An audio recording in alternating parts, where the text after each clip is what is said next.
Assalamualaikum warahmatullahi wabarakatuh.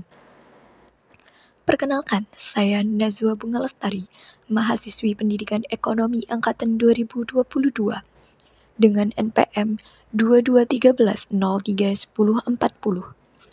Di sini saya akan menyampaikan presentasi terkait laporan metodologi penelitian. Penelitian saya berjudul Pengaruh Materi Esensial dan Literasi Terhadap Hasil Belajar Ekonomi di SMA Negeri 1 Kalirejo. Penelitian ini dilatar belakangi oleh pendidikan ekonomi di tingkat SMA memiliki peran penting dalam membekali siswa dengan pemahaman dasar mengenai dinamika ekonomi. Di SMA Negeri 1 Kalirejo, penguasaan materi esensial seperti teori permintaan dan penawaran, kebijakan fiskal dan moneter, serta struktur pasar menjadi kunci keberhasilan siswa dalam memahami konsep ekonomi. Namun, pengajaran materi esensial saja tidak cukup tanpa diimbangi dengan peningkatan literasi ekonomi siswa. Literasi ekonomi membantu siswa menghubungkan teori dengan situasi nyata, menganalisis fenomena ekonomi, serta memahami implikasi kebijakan. Siswa dengan literasi ekonomi yang baik cenderung lebih aktif, kritis, dan mampu memecahkan masalah ekonomi. Kombinasi antara penguasaan materi esensial dan literasi yang kuat berpengaruh signifikan terhadap hasil belajar, baik secara akademik maupun dalam pengaplikasian pengetahuan ekonomi di kehidupan nyata. Oleh karena itu, upaya peningkatan hasil belajar ekonomi di SMA Negeri 1 Kalirejo perlu mengintegrasikan pengajaran materi esensial dengan pengembangan literasi ekonomi secara seimbang.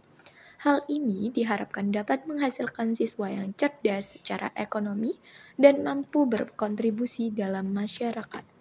Dari latar belakang masalah yang sudah diuraikan, maka peneliti mengidentifikasi permasalahan-permasalahan berikut. Yang pertama adalah rendahnya pemahaman terhadap materi-materi esensial di ekonomi. Kedua, minimnya literasi ekonomi pada siswa. Ketiga, variasi hasil belajar yang kurang merata. Dan yang keempat adalah keterbatasan pendekatan pembelajaran yang berpusat pada literasi. Nah, batasan masalah dalam penelitian ini bertujuan agar penelitian lebih terarah, efektif, efisien, dan dapat dikaji lebih dalam. Adapun pembatasan masalah pada penelitian ini yaitu hanya terkait pada kajian variabel materi esensial sebagai X1, literasi sebagai X2, dan hasil belajar ekonomi sebagai Y. Selanjutnya, berdasarkan latar belakang dan identifikasi masalah yang telah dikemukakan, maka penulis merumuskan permasalahan penelitian ini, yaitu yang pertama adalah apakah terdapat pengaruh materi esensial terhadap hasil belajar ekonomi di SMA Negeri 1 Kalirejo? Yang kedua, apakah terdapat pengaruh literasi terhadap hasil belajar ekonomi di SMA Negeri 1 Kalirejo? Dan yang ketiga, bagaimana pengaruh materi esensial dan literasi secara simultan terhadap hasil belajar ekonomi di SMA Negeri 1 Kalirejo? Baik, selanjutnya adalah tujuan penelitian. Berdasarkan rumusan masalah yang sudah dikemukakan, maka dapat diketahui tujuan dilakukannya penelitian ini adalah yang pertama, untuk mengetahui pengaruh materi esensial terhadap hasil belajar ekonomi di SMA Negeri 1 Kalirejo. Kedua, untuk mengetahui terdapat pengaruh literasi terhadap hasil belajar ekonomi di SMA Negeri 1 Kalirejo. Yang ketiga, untuk mengetahui pengaruh materi esensial dan literasi secara simultan terhadap hasil belajar ekonomi di SMA Negeri 1 Kalirejo. Baik, selanjutnya adalah manfaat penelitian. Hasil dari penelitian ini diharapkan dapat bermanfaat baik secara teoritis maupun praktis. Adapun manfaat teoritis dalam penelitian ini diharapkan dapat memberikan sumbangsih terhadap perkembangan ilmu pengetahuan dalam bidang pendidikan, terutama pengembangan penelitian yang sejenis dan dapat dijadikan sebagai tambahan referensi terhadap peningkatan pemahaman tentang faktor-faktor penentu hasil belajar, serta dukungan terhadap pengembangan kurikulum. Yang kedua adalah manfaat praktis. Hasil dari penelitian ini dapat digunakan untuk panduan bagi guru dalam proses pembelajaran, perbaikan metode pembelajaran ekonomi, dan peningkatan kualitas hasil belajar siswa. Dalam penelitian ini, memiliki 3 tinjauan pustaka. Yang pertama yaitu materi esensial, yang kedua adalah literasi, dan yang ketiga adalah hasil belajar ekonomi. Kita akan membahas satu persatu. Yang pertama adalah materi esensial. Materi esensial merupakan inti dari sebuah mata pelajaran yang dirancang untuk memastikan siswa memahami hal-hal paling penting dan relevan. Menurut Suprapto tahun 2020, materi esensial adalah bagian utama dari kurikulum yang secara langsung mendukung pencapaian kompetensi dasar siswa. Selanjutnya adalah literasi. Literasi adalah kemampuan untuk membaca, menulis, berbicara, menghitung, dan memecahkan masalah pada tingkat keahlian yang diperlukan dalam kehidupan sehari-hari. Dalam konteks pendidikan, literasi menjadi landasan penting untuk mendukung pembelajaran di berbagai bidang. Menurut Kemendikbud 2021, literasi melibatkan kemampuan memahami, menggunakan, mengevaluasi, dan merefleksi berbagai jenis teks untuk mengembangkan potensi seseorang serta berpartisipasi dalam masyarakat. Yang terakhir adalah hasil belajar ekonomi. Hasil belajar ekonomi merupakan indikator penting dalam mengevaluasi kemampuan siswa memahami konsep ekonomi, menganalisis masalah, dan mengaplikasikan teori dalam kehidupan sehari-hari. Menurut Dimyati dan Mujiono tahun 2013, hasil belajar mencakup perubahan perilaku yang melibatkan aspek kognitif, afektif, dan psikomotorik yang diperoleh melalui proses pembelajaran. Dalam mata pelajaran ekonomi, hasil belajar mencerminkan seberapa baik siswa dalam menguasai materi dan menghubungkannya dengan konteks kehidupan nyata. Baik, selanjutnya kita akan membahas tentang kerangka pikir. Kerangka pikir ini dirancang supaya mempermudah penelitian dalam mendeskripsikan permasalahan yang diteliti. Dalam penelitian ini terdapat variabel independen yang meliputi materi esensial sebagai X1, literasi sebagai X2, dan satu variabel dependen yang dipengaruhi, yaitu hasil belajar ekonomi sebagai Y. Penelitian ini bertujuan mengetahui bagaimana kedua faktor ini memengaruhi pencapaian siswa dalam pembelajaran ekonomi.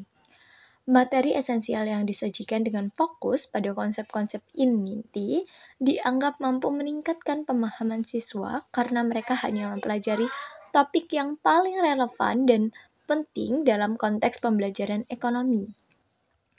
Literasi yang baik literasi ekonomi maupun literasi umum, berperan penting dalam membantu siswa memahami informasi dan data ekonomi secara lebih mendalam, serta berpikir kritis terhadap isu-isu ekonomi yang mereka hadapi.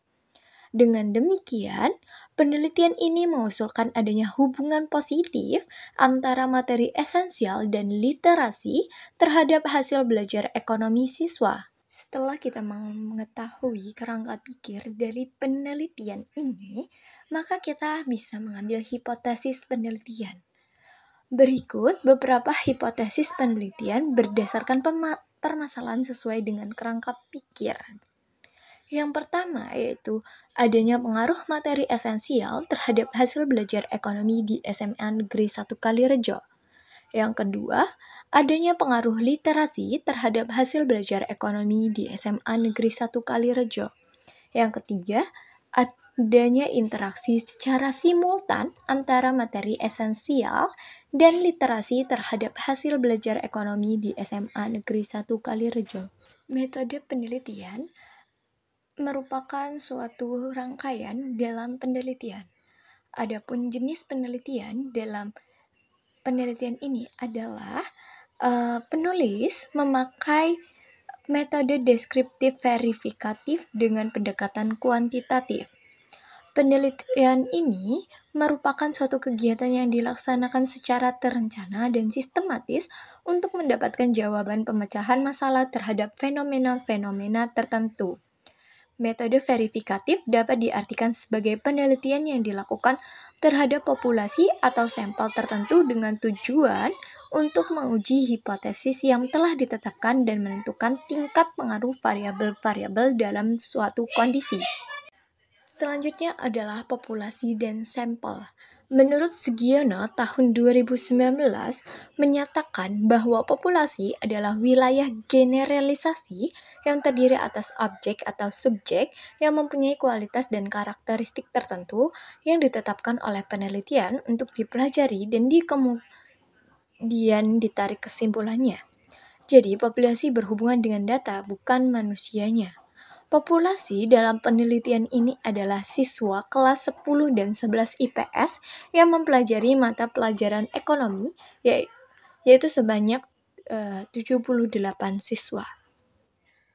Sedangkan sampel adalah sebagian dari jumlah dan karakteristik yang dimiliki oleh populasi tersebut. Sampel digunakan karena biasanya tidak memungkinkan untuk meneliti seluruh populasi akibat keterbatasan waktu, biaya, atau sumber daya. Dalam penelitian ini, digunakan teknik proportional random sampling untuk menentukan sampel. Dari populasi sebanyak 78 siswa kelas 11 dan kelas 10 IPS di SMA Negeri 1 Kalirejo, terpilih 60 siswa sebagai sampel. Teknik ini mengacu pada pendapat Sugiono tahun 2018 yang mengatakan bahwa ukuran sampel ideal untuk penelitian sosial dengan populasi kecil berkisar antara 30% hingga 50%. Penggunaan materi esensial dan penguatan literasi sebagai variabel independen didasarkan pada penelitian sebelumnya. Berikut ini terdapat beberapa teknik pengumpulan data yang digunakan oleh penulis untuk memperoleh data yang dapat menunjang terlaksanakannya penelitian ini. Adapun yang digunakannya yaitu kuesioner, wawancara, observasi, dan dokumentasi.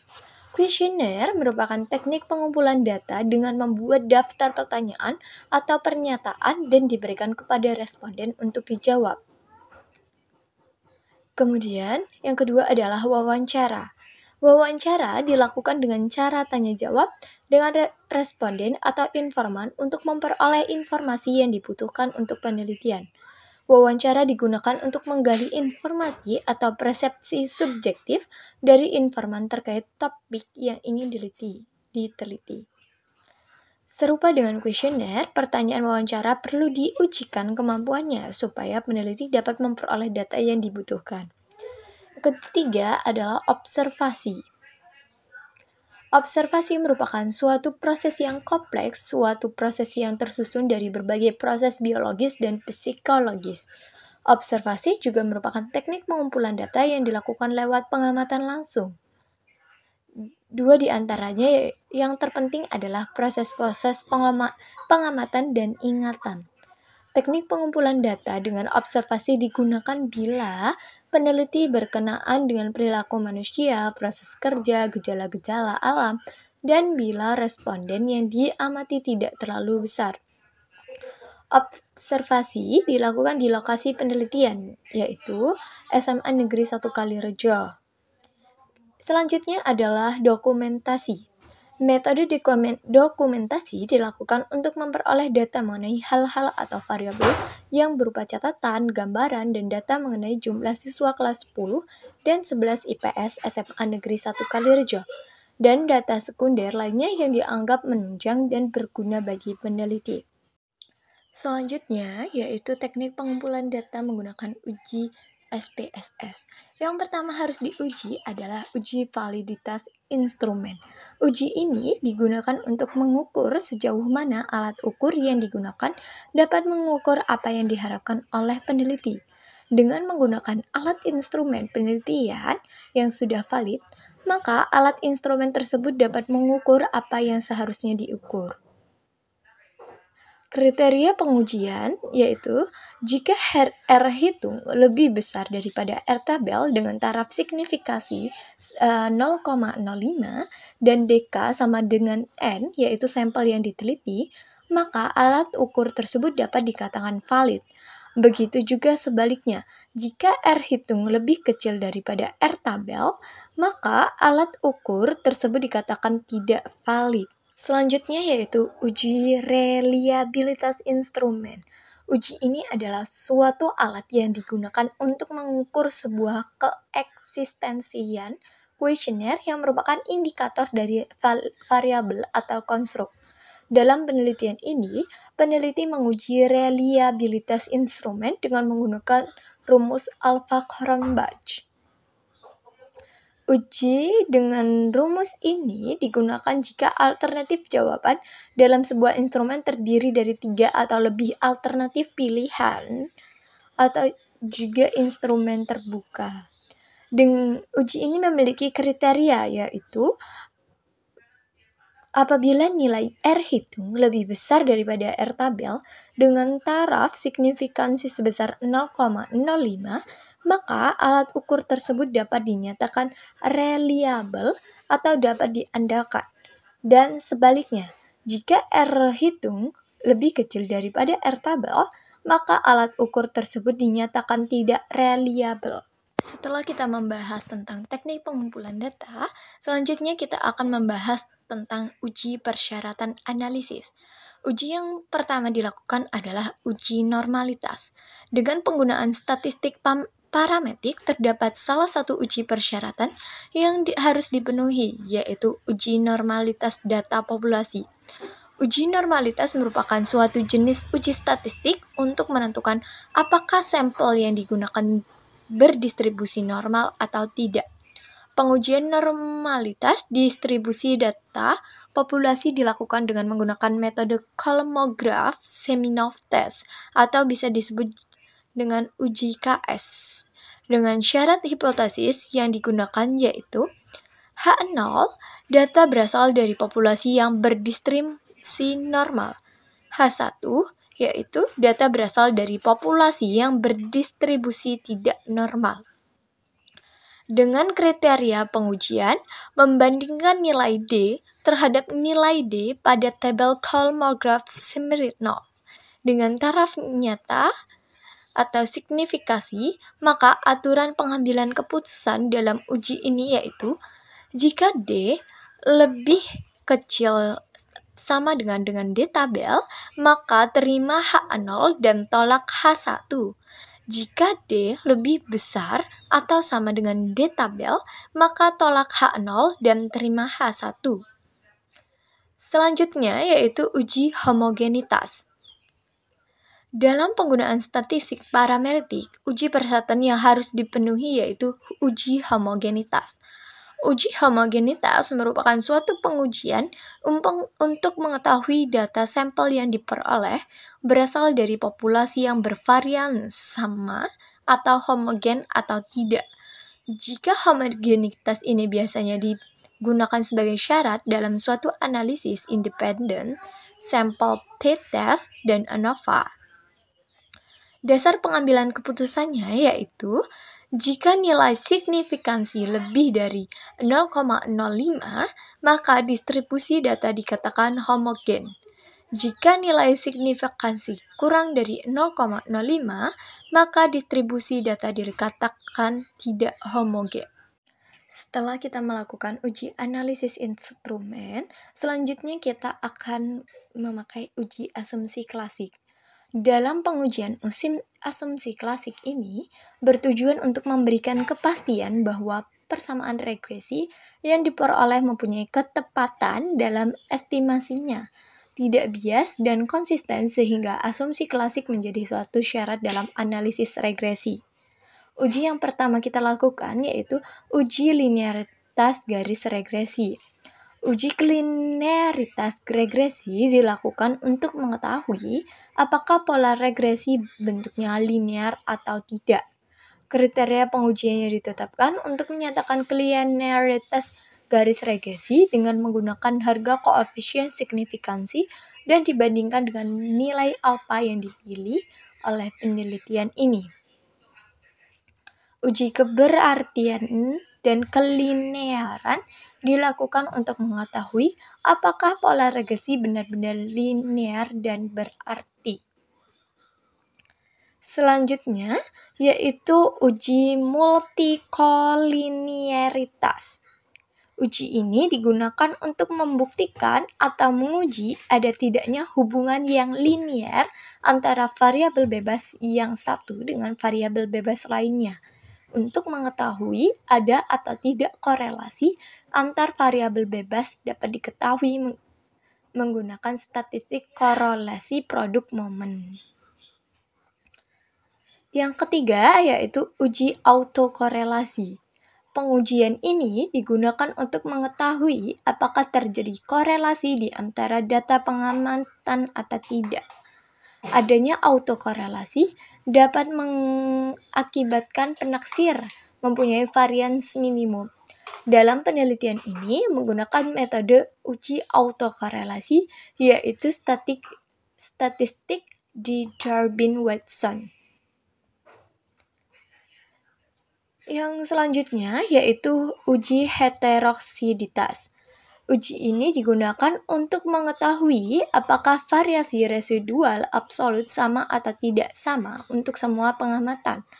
Pendekatan yang digunakan untuk mendeteksi atau tidaknya heteroksiditas yaitu rank korelasi dari Spearman.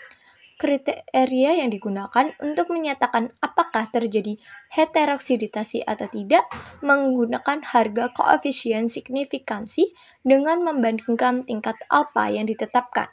Maka dapat dinyatakan tidak terjadi heteroksiditas di antara data pengamatan. Setelah kita melakukan uji analisis klasik, maka uji yang kita lakukan selanjutnya yaitu uji hipotesis. Pengujian hipotesis adalah suatu prosedur yang dilakukan dengan tujuan memutuskan apakah menerima atau menolak hipotesis mengenai parameter populasi. Hipotesis memberi terkaan pada hubungan antar variabel dan harus diuji tingkat validitasnya. Dalam penelitian ini akan menggunakan uji regresi linear berganda. Yang dapat saya sampaikan, saya akhiri. Terima kasih. Wassalamualaikum warahmatullahi wabarakatuh.